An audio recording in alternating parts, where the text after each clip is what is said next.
Assalamualaikum warahmatullahi wabarakatuh. Halo sahabat cerita kehidupan. Apa kabar kalian semua? Syukur Alhamdulillah kita bisa berjumpa lagi di channel ini. Salawat dan salam selalu tetap tercurah kepada junjungan kita, Nabi besar Muhammad SAW. Tidak lupa kami sampaikan salam sehat, salam sejahtera. Semoga kita semua tetap dalam lindungan Allah Subhanahu wa Ta'ala. Seperti biasa, kita akan berbagi kisah dari yang unik, menarik, sampai bikin nangis. Semoga bermanfaat.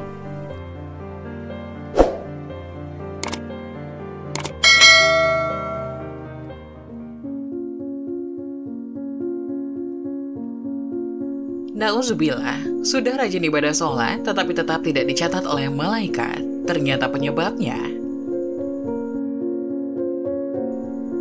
diwajibkan ibadah sholat kepada kaum muslimin, mengandung akibat bahwa ketika tidak melaksanakannya, maka berakibat dosa. Maka dari itu bagaimanapun kondisinya, kewajiban sholat tidaklah dapat ditunda. Jika dalam perjalanan, maka Anda pun diberi kemudahan dengan melakukan sholat jamak qashar.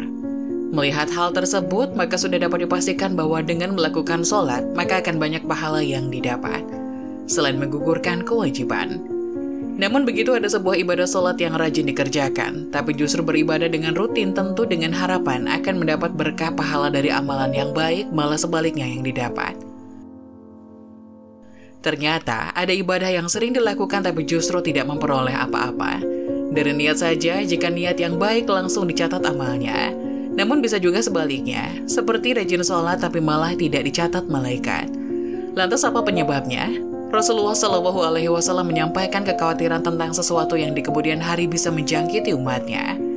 Rasulullah bersabda, "Sesungguhnya ada sesuatu yang aku takutkan, di antara sesuatu yang paling aku takutkan menimpa umatku kelak, yaitu syirik kecil." Para sahabat bertanya, "Apakah syirik kecil itu, wahai Rasulullah?" Beliau menjawab, yaitu riya. Dalam sebuah hadis diceritakan pula bahwa di akhirat kelak akan ada sekelompok orang yang mengeluh, merangkak dan menangis. Mereka berkata, "Ya Allah, di dunia kami rajin melakukan sholat, tapi kami dicatat sebagai orang yang tidak mau melakukan sholat."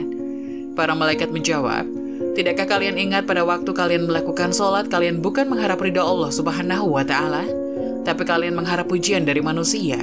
Kalau itu yang kalian cari, maka carilah manusia yang kau harapkan pujiannya itu." Jelas sudah bahwa kualitas setiap amal ibadah berbanding lurus dengan kualitas niat yang melatar belakanginya. Jika niat kita tulus, maka tulus pula amal kita. Tetapi sebaliknya, bila niat kita bengkok, maka amal kita pun akan melenceng. Agar niat kita senantiasa lurus dan ikhlas, alangkah baiknya apabila kita menghayati kembali janji-janji yang selalu kita ucapkan saat sholat. Sesungguhnya sholatku, ibadahku, hidup dan matiku hanyalah untuk Allah Subhanahu wa Ta'ala. Seru sekalian alam. Adapun 5 golongan orang rajin sholat namun jauh dari Allah. Siapa sajakah mereka? Ibadah sholat adalah tiang agama. Bagi mereka yang beriman, sholat adalah hal wajib yang tidak boleh ditinggalkan dalam keadaan sakit sekalipun.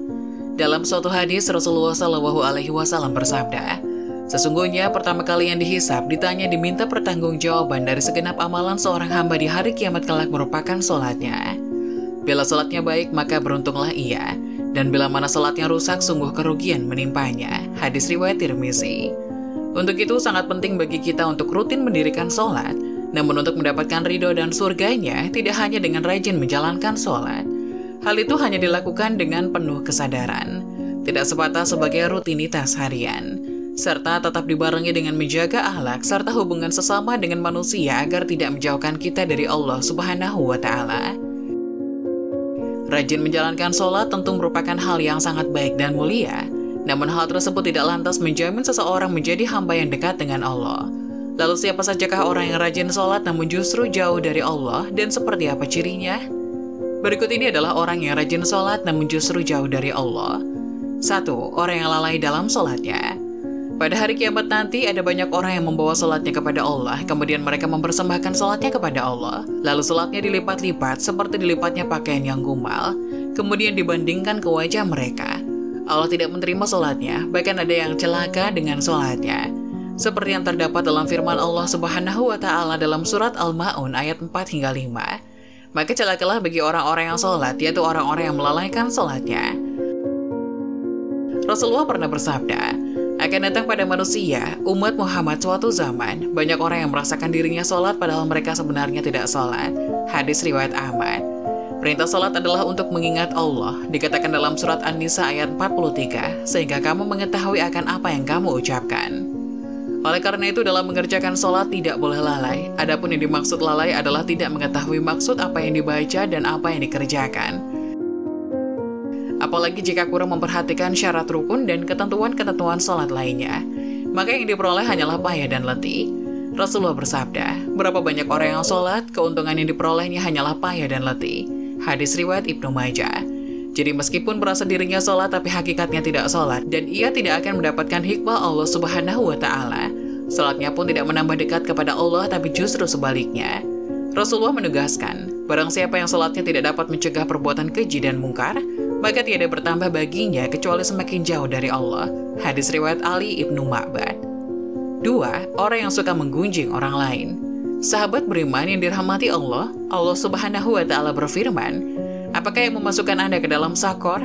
Mereka menjawab, kami dahulu tidak termasuk orang-orang yang mengerjakan sholat dan kita tidak pula memberi makan orang miskin, dan merupakan kita membicarakan yang batil bersama dengan orang-orang yang membicarakannya, dan merupakan kita mendustakan hari pembalasan hingga datang kepada kita kematian. Maka tidak bertujuan lagi bagi mereka syafaat dari orang-orang yang membersihkan syafaat. Quran Surat Al-Mudatsir ayat 42 hingga 48.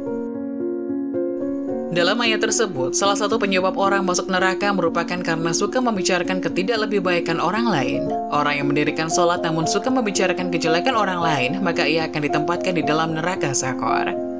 Ketiga, orang yang acuh pada sesama. Dalam sebuah hadis, Rasulullah menyebutkan bahwa salah satu cara mendekatkan diri kepada Allah Subhanahu wa Ta'ala ialah bersifat dermawan dan senang membantu orang lain, terutama kepada orang yang sedang kesulitan. Rasulullah Shallallahu Alaihi Wasallam bersabda, orang yang dermawan dekat dengan Allah, dekat dengan manusia, dan dekat dengan surga. Sedangkan orang yang bakhil atau pelit jauh dari Allah, jauh dari manusia, dan dekat dengan neraka. Orang dermawan insya Allah akan menemukan kenikmatan di dalam sholatnya. Ia akan memperoleh kenikmatan di dalam sholatnya karena dia dijaga oleh para malaikat, diberi cahaya dalam kegelapan, dan diberi ilmu secara langsung oleh Allah Subhanahu wa Ta'ala masuk ke dalam hati sanubarinya. 4. Orang yang ria. Sebab pertama yang ternyata mampu menjerumuskan seorang ahli ibadah tetap mendapatkan azab, bahkan menjadi penghuni neraka adalah karena mereka ria. Hal tersebut terjadi apabila semua amal saleh yang dilakukan selama di dunia itu bukan untuk mencari ridha Allah, melainkan dilakukan karena ingin ria atau pamer dan mengharap pujian dari manusia. Allah Subhanahu wa Ta'ala berfirman, sesungguhnya orang-orang munafik itu menipu Allah, dan Allah akan membalas tipuan mereka. Dan apabila mereka berdiri untuk sholat, mereka berdiri dengan malas. Ia bermaksud riak dengan sholat di depan manusia, dan tidaklah mereka menyebut Allah kecuali sedikit sekali. Quran Surat An-Nisa ayat 142. Oleh karena itu, sebaik-baiknya amalan adalah amalan yang dilakukan dengan ikhlas dan murni lillahi ta'ala, hanya demi Allah, dan cukuplah kita berharap pada ridho dan balasannya atas apa yang telah kita lakukan. Karena Allah Subhanahu wa Ta'ala adalah seadil-adilnya pemberi balasan. Menjaga hati dan niat merupakan hal yang harus kita jaga dalam melakukan apapun, agar semua amalan tersebut tidak berujung sebagai cambuk bagi kita yang membuat kita menjadi riak kepada sesama. Kelima, orang yang suka berdusta.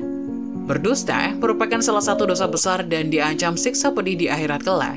Di zaman semacam ini, kebohongan tampaknya sudah menjadi suatu kebiasaan di kalangan masyarakat. Padahal sekecil apapun suatu kebohongan akan tetap dianggap sebagai dosa besar. Meskipun ada seseorang yang rajin sholat dan beribadah, namun jika lisannya suka berbohong, maka sholat dan ibadahnya akan sia-sia semata, karena kebohongan itu akan menghapus amal ibadahnya. Jika ia mati dalam tidak bertobat kepada Allah, maka dia akan dimasukkan ke dalam neraka. Allah Subhanahu wa Ta'ala berfirman, sesungguhnya yang mengadang-adakan kebohongan hanyalah orang-orang yang tidak beriman kepada ayat-ayat Allah, dan mereka itulah orang-orang pendusta. Quran Surat An-Nahl ayat 105. Berbohong menunjukkan salah satu ciri dari golongan orang-orang yang munafik. Untuk itulah mengapa kita sebagai umat Islam wajib menjauhi yang namanya tindakan dusta. Karena itu dapat menyesalkan kita baik di dunia maupun di akhirat. Semoga kita termasuk golongan orang-orang yang rajin sholat dan dekat dengan Allah, sehingga kita mendapat ridho serta menetap dalam surganya kelak. Amin. Semoga penjelasan tadi dapat memberikan hikmah dan manfaat untuk penonton semuanya. Jangan lupa like, subscribe channel ini agar tidak ketinggalan video-video bermanfaat selanjutnya. Sekian dari kami, terima kasih. Wassalamualaikum warahmatullahi wabarakatuh.